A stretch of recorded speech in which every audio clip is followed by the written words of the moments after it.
Stimați funcționari ce se află aici, în acest bloc, în blocul unde este amplasat oficiul Partidului Liberal din Republica Moldova și sunt funcționari nu în zadar, deoarece marea majoritate a conducătorilor sunt diviziunilor primăriei municipiului Chișinău.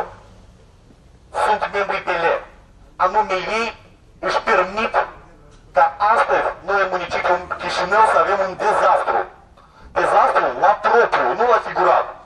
Sunt chiar convins că marea majoritate de locuitorii municipiului Chișinău, astăzi dimineața sau ei când s-au dus la gunoi și să arunce gunoiul său, au văzut acolo dezastru. Dezastru care se transformă câte un pic în catastrofă. Catastrofă ecologică, stimați cetățeni. Știm cu toții că problema gunoieștii care se amplasează lângă satul Bubuieci, ce este partea municipiului Chișinău, este o problemă de foarte mulți ani. Este o problemă care de mult trebuia să fie hotărâtă și rezolvată. Deci exemple de a rezolva această problemă sunt la vecinii noștri. Atât din vest cât și din est. Sunt exemple clare cum poate fi rezolvată o așa problemă. În fine, cetățenii comunii Bubuieci deja le stă în gât ceea ce se întâmplă la ei în sat.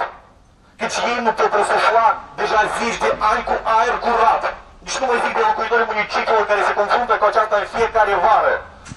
Noi cu toții suntem săturați să trăim într-un municipiu unde aerul nu este unul obișnuit, unul normal, ci este un aer extraordinar de neplăcut, la miros. Și stimați cetățeni, mai mult ca atât, problema aceasta creează nu numai desconfort personal, ea creează și o problemă extraordinară ce ține de sănătatea noastră, ce ține de sănătatea locuitorilor municipiului Chișinău. Deci toate aceste toxine care nu sunt depozitate corect, pentru care nu este prevăzută o uzină corectă pentru a prelucra toate acestea, toate aceste toxine se varsă în aer și influențează asupra tuturor cetățenilor municipiului Chișinău. Păi, mai mult de o lună în urmă, cetățenii au ieșit la un protest masiv, unde au dat de înțeles că ei nu vor lăsa problema să fie lăsată așa. Ei vreau ca această problemă să fie clarificată. În acest sens, conducerea primăriei municipiului Chișinău, împreună cu cel care acum se află ar trebui să află după grade, dar din păcate stă în arest la domiciliu, a promis locuitorilor, atât a comunii Bubuieci, cât și tuturor locuitorilor municipiului Chișinău, că problema va fi rezolvată în 45 de zile.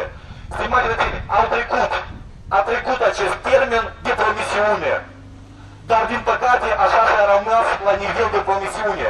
Niciun pas, nimic absolut nu s-a făcut pentru a rezolva problema cu care se confruntă chișinăuienii.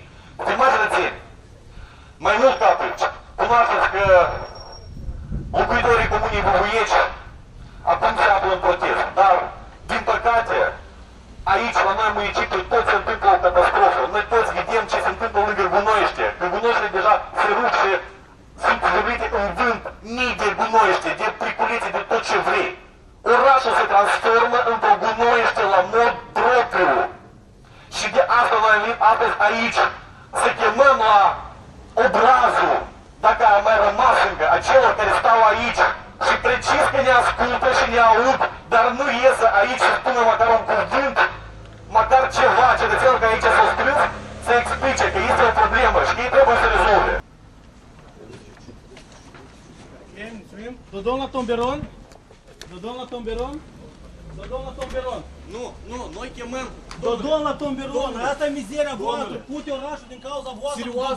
Pute orașul din cauza clientului liberal! Dodon la tomberon! Problema acum care se confruntă municipiul ține absolut doar de dumneavoastră! Cum n-ați răspuns? Ne-ați răbărit monologul? Ne-ați spus dialog sau monolog? Explicați din ce cauză conducătorul de diviziunii dumneavoastră, care e membru PL, nu-și execută atribuțiile normal. De ce cauză nu apelează la alte gunoi să ducă gunoiul acolo unde se poate? Explicați-mă, rog frumos, care este motivul? Și motivul pentru care Mihai Giltu a boicotat și a solicitat să fie boicotate toate servicii și de... Vorbiți, vă ascultăm. Dar oamenii vă spune, nu? Dați-mi voi. Toții vă auzim. Dați-mi voi. Toții vă auzim. Spuneți. Spuneți. Dați-mi voi, domnule. Da, vorbiți, dar care toți vă auzim. Voi.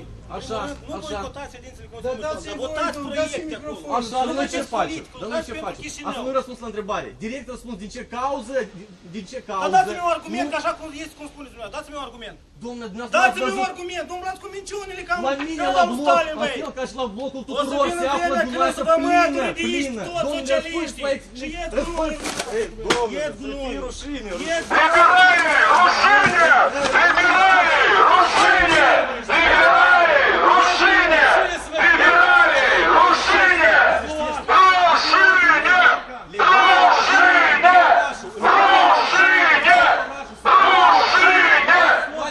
Rușine! Dodon la Tomberon, bă. Dodon la Tomberon. Dodon la Vă faceți joc de oameni! Vă faceți joc de oameni! Nu vă faceți joc de oameni! Nu vă faceți joc de oameni! Cineva, voi să explice normal ceva. Ce se Rușine! este acolo? Băi, nu fă E cu noi! Sunteți Sunteți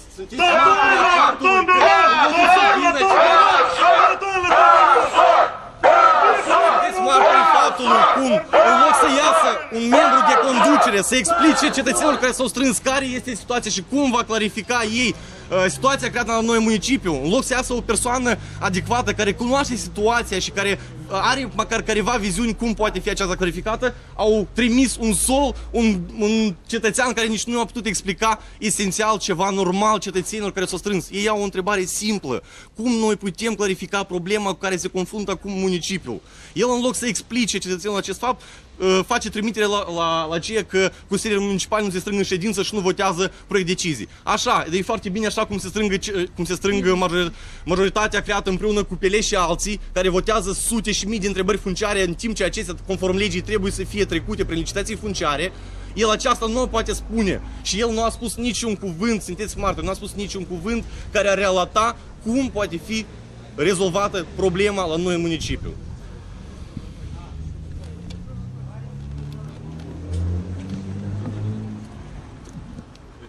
Кофейный чашки и воду.